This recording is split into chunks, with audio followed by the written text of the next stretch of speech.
toutes et tous, c'est Rhys et je viens vous présenter une petite nouveauté dans la gamme Star Wars, les mangas de l'éditeur Nominobi. Alors sort aujourd'hui pour May the Force, donc nous avons le manga de la Haute République Un équilibre fragile, le premier tome, et également le premier tome d'Étoiles perdues, mais dont on ne va pas parler aujourd'hui. Donc, Un équilibre fragile, c'est un manga avec au scénario Justina Ireland, qu'on connaît bien dans la Haute République, puisqu'elle nous a écrit 2 romans jeunesse, Une épreuve de courage et Une mission catastrophe, paru à la Bibliothèque Verte, et Hors de l'ombre, un roman jeune adulte qui lui a été publié chez Pocket.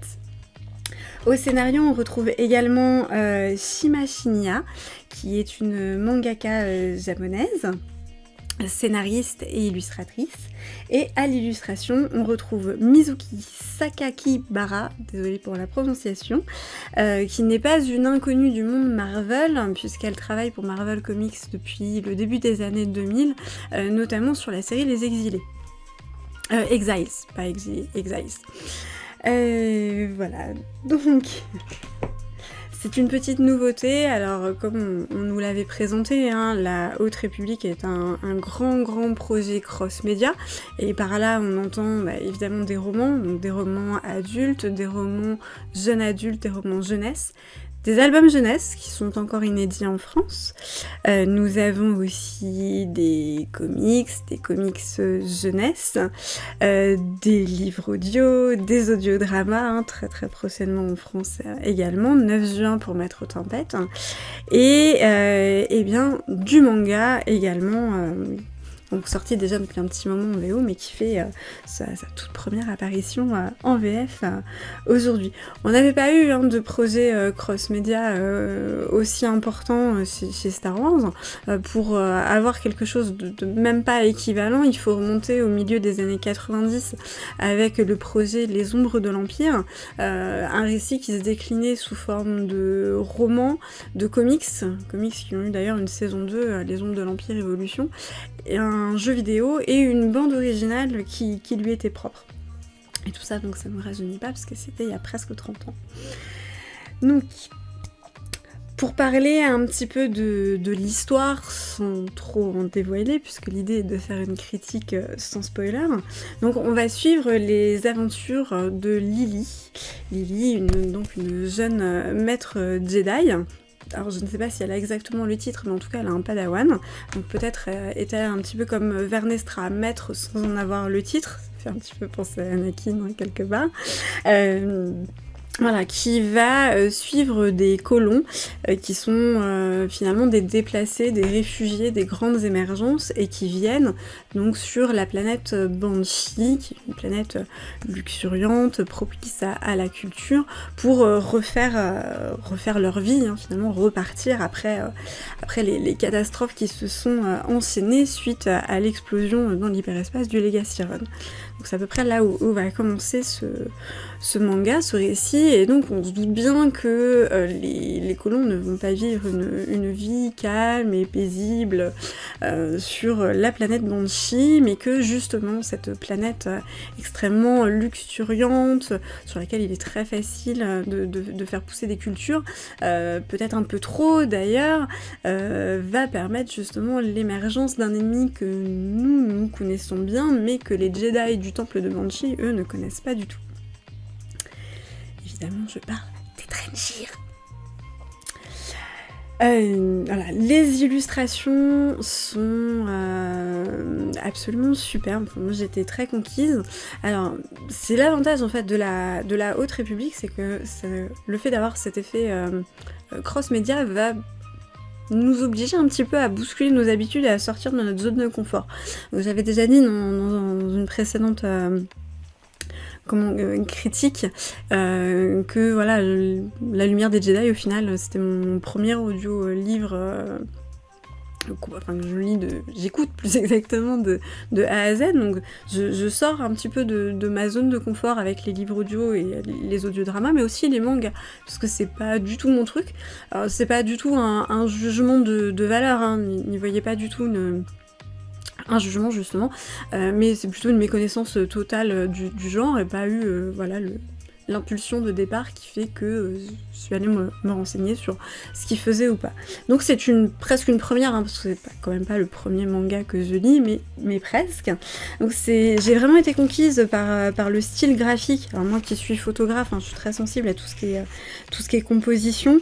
J'ai mis des marque-pages hein, qui visiblement sont un peu passées à la trappe. Tac, tac, tac. Voilà, des choses extrêmement dynamiques. Hein. J'ai essayé de pas trop spoiler, hein, mais un petit peu comme ceci. J'espère que ma caméra va faire la mise au point un peu convenablement. On va voir voilà, des paysages hein, qui sont... voilà, moi je retrouve des éléments de photographie hein, dans ces images-là. Donc ça m'a beaucoup conquise. Au niveau de l'histoire, bah, c'est une histoire de Justina Ireland. Donc on est dans un effet huis clos. Alors, pas tout à fait, mais on est vraiment tout le temps sur la même planète, tout le temps avec les mêmes 3-4 personnages. Donc du coup, on n'a pas cet effet dispersion qu'on peut avoir avec la lumière des Jedi, qu'on peut avoir aussi un petit peu avec l'orage gronde. On est vraiment centré sur toute petite partie de l'histoire galactique. Donc ça permet aussi de s'attacher aux personnages, d'aller un petit peu plus profondément dans leur psychologie, dans leur personnalité. Donc on va retrouver hein, la thématique classique un petit peu hein, de l'ère de la Haute République qui est de l'identité, qui est aussi de la place des Jedi, qui est quelque chose qu'on retrouve beaucoup hein, tout au long des publications, que ça soit sur les arcs de Vernestra, d'Elzar, même de Avar, voire de Stellan, on va retrouver hein, toujours ces problématiques de qu'est-ce que doit faire un Jedi, qu'est-ce que c'est que d'être un Jedi, etc. Mais c'est vrai que souvent, et puis on l'a vu vraiment en profondeur avec Vernestra, les questions d'identité, on les a vues aussi avec Sylvestri, on les a vues un petit peu aussi avec, le nom m'échappe, mais la jeune femme en pleine ténèbres, avec son vaisseau, celle qui voyage avec bref, je perds mes mots, mais celle qui voyage avec Géode. Voilà, je retrouve plus le nom. Léox, Géasi. Voilà. Là, on est plus sur un questionnement finalement d'ado ou jeune adulte, on est sur un questionnement plutôt d'adulte, et c'est vraiment assez appréciable aussi de voir que un Jedi adulte n'est pas omniscient et peut toujours avoir des doutes.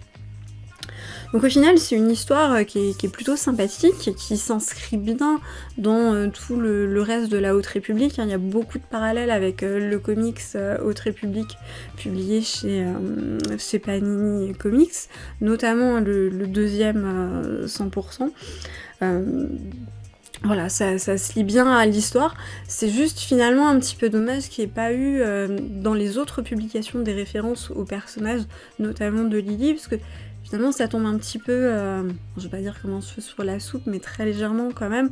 On a ces personnages-là qui interagissent avec des personnages qu'on connaît déjà, mais en fait on les avait jamais vus avant.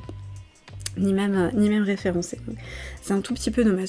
Mais voilà, c'était vraiment très plaisant, ça se lit vite, ça peut être mis à peu près dans toutes les mains, c'est-à-dire que les enfants qui vont avoir lu les 3 livres de la bibliothèque verte et où le comics La Haute République, les aventures, peuvent tout à fait lire un équilibre fragile, puisque la représentation des Drengir est pas du tout aussi horrifique que celle qu'on peut retrouver dans les comics de Cavan Scott et Ario Aninito.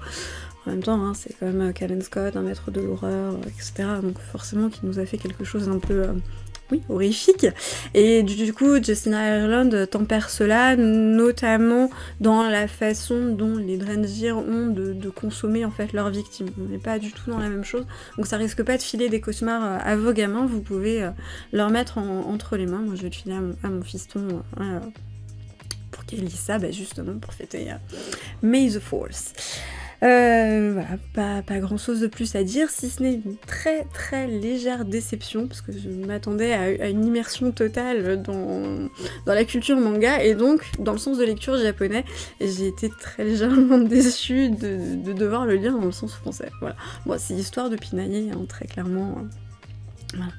Et bien sur ce, il ne me reste plus qu'à vous dire de foncer chez votre libraire, puisqu'il sort aujourd'hui même, le 4 mai, et bien à vous souhaiter également un May the Force extraordinaire. À très bientôt.